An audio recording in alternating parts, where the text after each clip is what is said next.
কথাই বলে পিটিয়ে ছাল তুলে দেব। এই ছবিটি যেন সেই কথার বাস্তব উদাহরণ। এই নির্মমতার শিকার হয়েছে সিরাজগঞ্জের শহীদ মডেল স্কুল ও শহীদ ক্যাডেট একাডেমির ৬ষ্ঠ শ্রেণীর এক ছাত্র, তার নাম ফাহিম।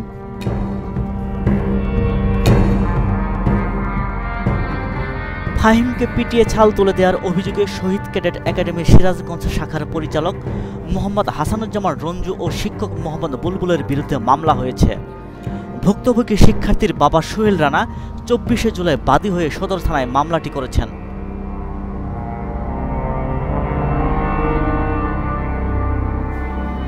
শহীদ ক্যাডেট একাডেমিতে একটি লেখা চোখে পড়েছে।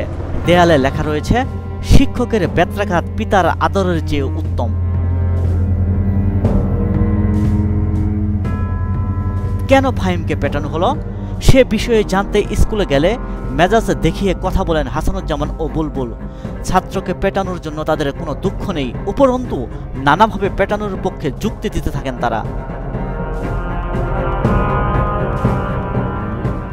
শহীদ ক্যাডেটের পরিচালক হাসানুজ্জামান সাংবাদিকদের উল্টো আক্রমণ করে কথা বলেছেন।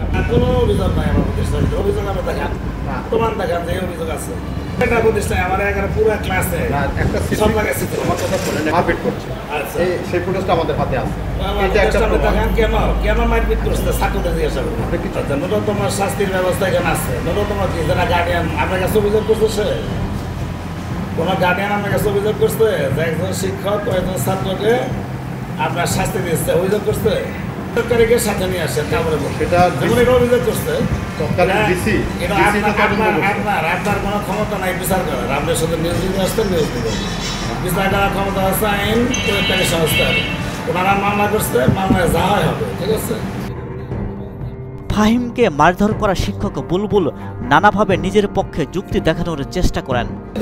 প্রায় একটা মাস সহ্য করার পরে ভাই লাস্টে ৫-৭টা বাড়ি যদি যেতে পারি লাগছে ভালো ইউনিভার্সিটি একেবারে ছবি দেখছি আর কি, দেখছি ঠিক আছে। আমাদের পাশের লাগি আছে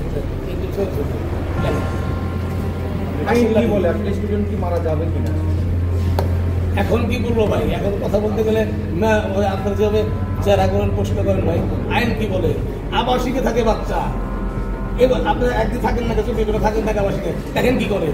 মূল কারণটাই হচ্ছে তার হলো বাজে ব্যবহার, দুষ্টামি এবং বাচ্চা কাচ্চাদের সাথে খুব খারাপ ব্যবহার হচ্ছে। সেগুলো একজনের জিনিস পছন্দ হয় না, সেই সাথে তাকে ছিঁড়ে ফেলবে, ঠিক আছে, তার কথা রাখবে না, সে এই কাজটাকে মানে তার সাথে সে বাজে বকা দিবে, এমন বকা দিবে সেটা আপনি পাতে নিতে পারবেন না। এই ধরনের বাজে বকা যে কারণে তাকে পানিশমেন্ট দেওয়া হয়েছে, আপনাদের কাছে জিনিসটা বড় হয়ে গেছে।